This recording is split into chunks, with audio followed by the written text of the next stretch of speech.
안녕하세요. 17년째 랩터스 팬 외길 인생의 로이스터입니다. 이번 시간에는 제임스 하든 트레이드 특집으로 준비해보았습니다. 제임스 하든 트레이드의 내용을 요약하고요. 각 팀별로 이제 이 트레이드를 통해서 얻는 이득을 평가하고 트레이드를 통해서 랩터스가 어떤 이득을 취할 수 있는지를 알아보면서 이번 시간 마무리하도록 하겠습니다. 네, 제임스 하든 트레이드에 대해서 전조 증상에 대해서 이야기를 하려고 합니다. 어제 경기를 끝나고 제임스 하든이 되게 의미심장한 인터뷰를 했어요. 뭔가 팀에 대해서 다 내려놓은 포기한 듯한 이 말을 하면서 떠났고 존 월은 새로운 팀의 리더로서 고작 9경기를 했을 뿐이고 너 벌써 포기하려는 거야? 라는 투의 인터뷰를 했는데요. 혹시 제임스 하든은 알고 있었던 걸까요? 그 인터뷰가 끝나고 바로 하루 만에 이렇게 트레이드가 되었잖아요. 제임스 하든 트레이드를 이렇게 한 장으로 준비를 해보았는데요. 각 팀별로 얻는 자산을 좀 요약해 보도록 하겠습니다. 휴스턴 로켓츠 같은 경우는 빅터 올라디포, 단테 엑섬, 로디언 스크룩스 세 선수를 얻고요. 1라운드 픽 총 4장 그리고 1라운드 픽 스왑 권리 4장을 얻었습니다. 브루클린 네츠는 제임스 하든과 2라운드 픽을 얻었는데요. 클리브랜드가 가진 것 중 가장 낮은 순번이라고 합니다. 인디애나 페이서스는 캐리스 리버트를 얻었고 2라운드 픽 한 장을 얻습니다. 클리브랜드 캐벌리어스 같은 경우에는 제럿 알렌과 타우렌 프린스를 얻었습니다. 트레이드 관련 뒷이야기입니다. 제임스 하든의 트레이드는 케빈 듀란트의 입김이 크게 작용했다고 합니다. 뭐 누구나 알고 있던 사실이었죠. 오클라호마 시티에서 한솥밥을 먹었고 절친인 사이니까요. 이로써 카이리 어빙, 제임스 하든, 케빈 듀란트라는 NBA 역사상 최고 공격력을 가진 트리오가 구축되었습니다. 여담이지만 세븐이식서스가 이제 하든 트레이드에 되게 적극적으로 참여를 했는데요. 필라델피아 입장에서는 벤 시몬스, 타이블과 픽 등으로 이제 거래를 걸었는데 휴스턴이 신인 맥시를 요구하면서 파토가 났다라고 이제 좀 알려져 있어요. 근데 이제 나중에 또 한번 이야기를 해보겠지만 휴스턴 입장에서는 벤 시몬스를 받아서 다시 한번 데꼬는 노리는 것보다는 아예 그냥 리빌딩을 하고 싶어서 이 딜을 그냥 거절한 것 같습니다. 앞으로 이제 식서스는 결국 벤 시몬스와 계속 동행을 하게 되겠네요. 그럼 각 팀별로 트레이드를 평가를 해보도록 하겠습니다. 첫 번째로 인디애나 페이서스입니다. 첫 번째로 이제 계륵 처분이라고 제가 이야기를 했는데요. 올라디포를 폄하하는 말이 아니라 올라디포가 참 좋은 선수인데 부상 이후로는 이제 퍼포먼스가 좀 들쑥날쑥했던 면이 있었고 또 계약 자체가 이번 시즌까지예요. 그래서 재계약을 위해서는 이제 얼마인지 적정가를 잡아야 되는데 이 적정가를 잡는 게 쉽지가 않았습니다. 이제 새롭게 영입된 캐리스 리버트는 어떤 선수이냐? 올라디포와 동일한 슈팅가드 포지션의 선수입니다. 기량은 제가 생각하기로는 지금 올라디포가 기복을 좀 가지고 있다는 걸 생각하면 동급이라고 봐도 무방하다고 생각합니다. 또 이제 올라디포와 달리 계약이 2023년까지 적정가에 되어 있고요.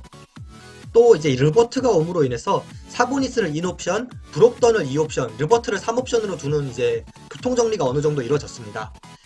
어떤 의미로 보면 인디애나도 새롭게 빅3 라인업을 구축한 셈이죠. 클리브랜드 캐벌리어스입니다. 클리브랜드 캐벌리어스는 이제 제럿 알렌과 타우렌 프린스를 얻었는데요. 제럿 알렌을 얻음으로써 10년을 책임질 수 있는 센터급 재원을 얻었다는 평가입니다.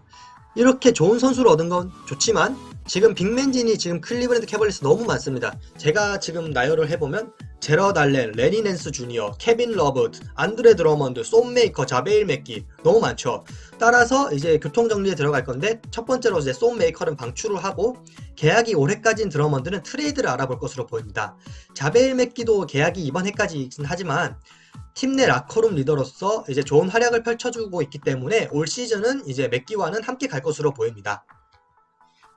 그나저나 이제 드러먼드가 트레이드가 되지 않고 방출이 된다면 모든 팀들이 탐을 내면서 달려들 것 같습니다. 더블 머신이니까요. 브루클린 네츠입니다. 네, 브루클린 네츠는 제임스 하든을 얻었다는 것 하나만으로도 저는 성공이라고 생각합니다. 왜냐? 슈퍼스타를 얻을 기회는 날이면 날마다 찾아오는 게 아니거든요. 또 네츠에게 좋은 소식은 이제 최근 슈퍼스타와 새롭게 계약을 한 사례들은 모두 성공했어요.